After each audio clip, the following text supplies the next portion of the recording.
গোবিন্দপুর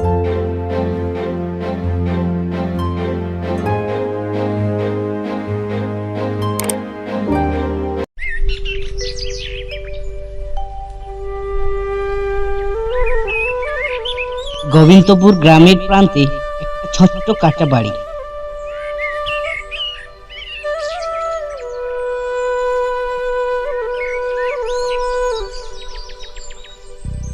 সেখানে বাস করে রঘু চাষি এবং তার মেয়ে রেনু আর তার দুটা গরু। গায়ের নাম রাধা আর বাছুরের নাম হলো গোপাল। সকালবেলায় রঘুর ঘুম ভাঙে একটা নির্দিষ্ট আওয়াজে। রেনু ঘুম ঘুম গলায় বলে, বাবা, আবার কি শুরু করলে? তো সকালে হাড়ির ঢাকনা পড়লো নাকি মাথায়?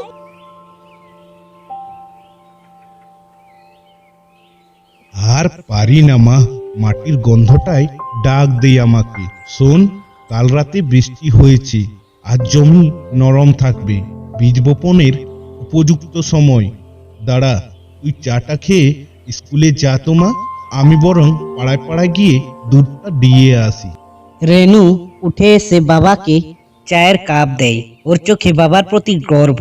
শহরের ছেলে মেয়েরা হয়তো রঘুকে দেখলে বলবে গায়ের এক চাষি মাত্র, কিন্তু রেনু ভাবে ওর বাবা একজন যোদ্ধা, রোজকার জীবনের সঙ্গে যুদ্ধ করেন হাসি মুখে। বাবা, তুমি না ডাকলে ভালো হতো। আজ স্কুলে আমাদের নতুন টিচার আসছেন, তাড়াতাড়ি যেতে হবে। তুমি কি আবার হালিম শেখের কাছে ধান বিক্রি করতে যাবে নাকি? না রে মা, এবার ঠিক করেছি নতুন বাজারে যাব। শুনেছি ওখানে নাকি ভালো দাম পাওয়া যায়। রেনু উৎকণ্ঠায় বলল, তুমি সাবধানে যেও। হালিম শেখ জানলে তোমাকে বিপদে ফেলবে। ও কিন্তু কারো ভালো দেখতে পারে না।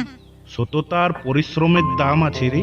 হালিম শেখ যতই চালাকি করুক, একদিনও নিজেই ফাঁদে ফেঁসে যাবে। রঘু দুধ বিক্রি করার জন্য পাড়ায় পাড়ায় ঘুরে রেনু স্কুলের জন্য প্রস্তুত হতে থাকে। দুধ নেবেন মাসি? দুধ একদম তাজা দুধ আছে। দুধ নেওয়ার থাকলে বাইরে বেরিয়ে এসো, দুধ নিয়ে যাও।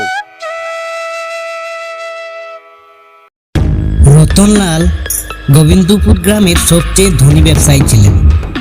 তার ধানের গোদাম, কয়েকটা ভ্যান আর গ্রামের অর্ধেক লোক তার কাছে ঋণী। রতনলাল নিজের লোক হাবিবকে ডেকে এসে বলল,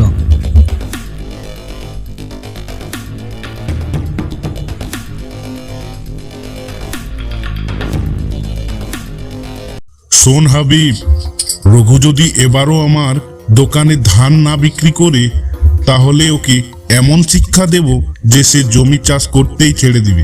তবে কি করুন সাহেব, হাটে লোক লাগিয়ে দেব? তুই শুধু নজর রাখ, কোথায় যাই, কার সাথে কথা বলে, সব জানাতে হবে আমাকে কিন্তু। আর ওর মেয়ে রেনু, ও তো অনেক চালাক, ওকেও সাবধানে রাখতে হবে।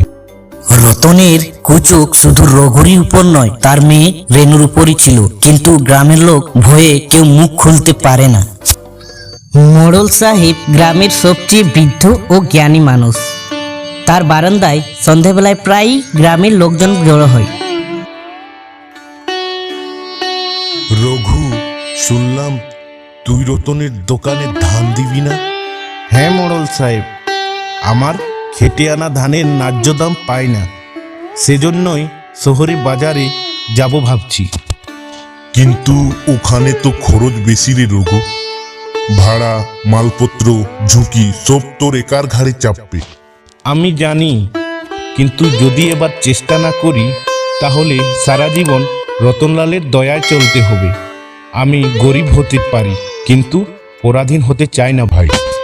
তোর মধ্যে আগুন যে দেখছি রে আমি, সেটা এই গ্রামে অনেকদিন দেখিনি। তুই এগোরে রঘু, কেউ কিছু বললে আমাকে জানাস। পরদিন সকাল রঘু ভোরের আলো ফোটার আগেই উঠে পড়ে। বাঁশের ঝাঁপিতে আগের দিন শুকনো করা ধান ভরে, সাথে ছোট্ট একটা থলে, তাতে কিছু শুকনো মুড়ি আর পানির বোতল। রেনু ভীষণ চিন্তিত।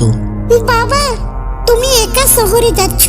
রতনলাল যদি কিছু করে ভীষণ সাবধানে যাবে কিন্তু। মেয়ে, ভয় নয়, বিশ্বাস রাখো।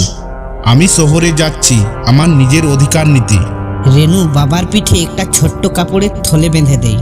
তাতে রঘুর জন্য দুটো শুকনো রুটি আর নিজ হাতে লেখা একটা ছোট্ট চিরকুট। সততা তোমার শক্তি, আমি তোমার পাশে আছি রেনু। রঘু হাটের পথে পা বাড়ায়।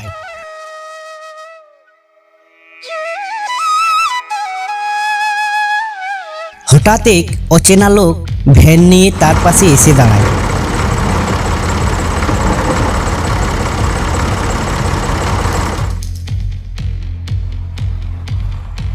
ভ্যান চালকটি বলল, চাচা শহরের দিকে যাবেন? আমি যাচ্ছি ওই দিকেই, উঠুন, এসে উঠুন। রঘু একটু সন্দেহ চোখে দেখে এবং সে বলে, তুমি কই থেকে আসলে? আগে কোনোদিনও দেখিনি তো তোমাকে। ভ্যান চালক হেসে বলল, আমি পাশের গ্রামেই থাকি, নাম খালেক, নতুন চালক, এই রাস্তায় এখনই চালানো শুরু করেছি। রঘু কিছুটা সন্দেহ করলেও উঠে পড়ে, কিন্তু কিছু দূর যেতেই ভ্যান হঠাৎ একটা পাকা রাস্তায় মোড় নেই। এই রাস্তা তো শহরের দিকে যাচ্ছে না, এটা তো রতনলালের গোডাউনের দিক।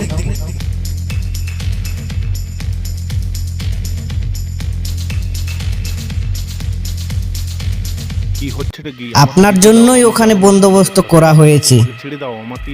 রঘু লাফিয়ে ভ্যান থেকে নামার চেষ্টা করে, যেতে দাও, আমি যাব না কিন্তু তোমাদের সাথে। আমাকে ছেড়ে দাও, খালেকের আমাকে লোক এখান থেকে যেতে আরো দাও। দুইজন এসে ঘিরে দেয়। রতনলালের দুটি লোক রঘুকে ধরে নিয়ে যায় তার গোডাউনে।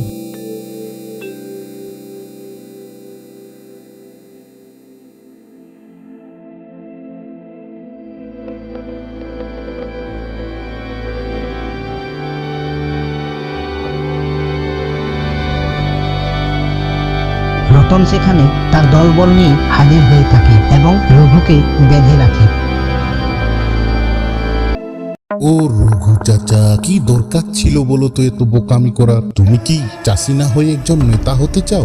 আমি শুধু আমার ফসলের ন্যায্য দাম চাই। তুই আমার ঘাম কিনতে চাস, কিন্তু আমার আত্মবিশ্বাস না, বুঝেছিস? রতনলাল, তুই আমাকে মারতে চাইলে এক্ষুনি মেরে ফেল, তবুও আমার আত্মবিশ্বাস হারাবে না। আমি তোকে জেলে ভরিয়ে রাখবো। তুই নিজেকে কি মনে করিস?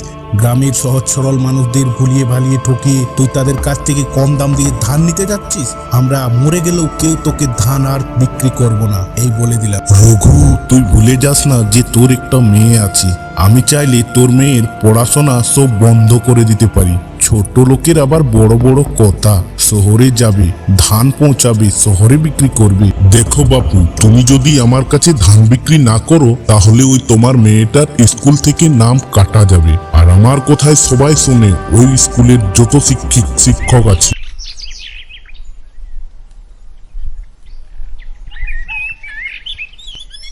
সন্ধে হয়ে যায়। এদিকে রেনু বাড়িতে একা বসে বসে বাবার জন্য খুব দুশ্চিন্তায় বসে থাকে। বেলা ফুরিয়ে গেল, বাবা কখন সেই সকালে বেরিয়েছে, এখনো পর্যন্ত ফিরলো না। তাহলে কি বাবার কিছু হয়েছে? ওই রতনলালের লোকেরা কি বাবাকে নিয়ে গেছে? ওই বদমাস রতনলালের কোনো বিশ্বাস নেই। কি জানে বাবা, সে আবার বাবাকে কিছু করেনি তো? না না, আমাকে একটু গিয়ে দেখতে হবে। যাই পাশের বাড়ি কাকিমার কাছে খবরটা নিয়ে দেখি।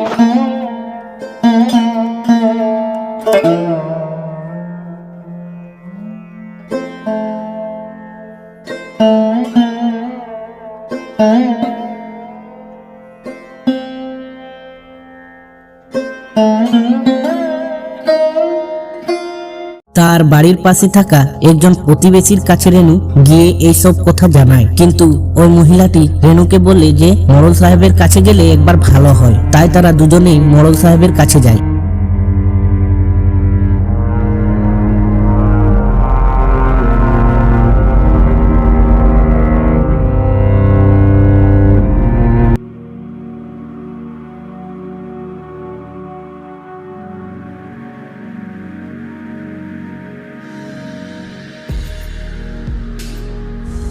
আরে রেনুমা, তুমি এখানে? সবকিছু ঠিক আছে তো? মোড়ল কাকু বিকেল ফুরিয়ে এলো, বাবা কিন্তু এখনো আসেনি বাড়িতে। আমার খুব ভয় করছে। সকালে সে বেরিয়েছে, কিন্তু এখনো পর্যন্ত বাড়িতে ফিরলো না। আমার মনে হয় বাবার কিছু একটা তো হয়েছে, আমার খুব ভয় করছে মোড়ল কাকু। তুমি একটু খোঁজ খবর নিয়ে দেখো না, যদি বাবা কোথাও থেকে যায় তাহলে। ঠিক আছে রেনুমা, তুমি ভয় করো না, চোখের জল মুছে ফেলো। আমি দেখছি, আমি ওই দুজন লোককে লাগিয়ে খবরটা নেওয়ার চেষ্টা করছি যে রঘু কোথায় আছে। আর তোমরা দুজনে আমার সঙ্গে চলো, আমাদের কিন্তু এখন এক্ষুনি থানায় জানাতে হবে ব্যাপারটা। মা তুমি একদম চিন্তা করো না, তোমার বাবা ঠিক সময় মতো বাড়িতে পৌঁছে যাবে। মোড়ল সাহেব তাদের দুজনকে নিয়ে চলে যান থানায়। থানার বড়বাবু সেখানেই উপস্থিত ছিলেন। থানার বড়বাবুকে তিনি জানান যে রঘু চাষির গুম হয়ে যাওয়ার কথা, আর সঙ্গে সঙ্গে জানান যে রতনলালের গুন্ডামি। পুরো ব্যাপারটা পরিষ্কারভাবে বুঝিয়ে বলেন মোড়ল সাহেব। এই সব কথা শুনে বড়বাবু তৎক্ষণাৎ অ্যাকশন নিতে চান। বড়বাবু বেরিয়ে পড়েন রতন শেঠের গোডাউনের দিকে। রতনলাল পুলিশের আওয়াজ পেয়ে পালানোর চেষ্টা করে, কিন্তু সে পালাতে পারে না। রতন সহ তার সমস্ত লোকেদের ধরে ফেলে পুলিশ। অবশেষে রতনলাল ঘানি টানছে জেলে, আর এদিকে রঘু তার ধানের ন্যায্য দাম পেয়ে হাসি খুশি জীবন কাটাচ্ছে। এখন গোবিন্দপুর গ্রামের সমস্ত চাষিরা শহরে গিয়ে তাদের ধান বিক্রি করেন। রঘু চাষির মেয়ে রেনু এখন শহরের বড় কলেজে পড়াশোনা করেন। একজন চাষির মেয়ে বড় মেডিকেল কলেজে ডাক্তার হতে চলেছে। এই কথা শুনে রঘু গৌরবে মাথা উঁচু হয়ে যায়।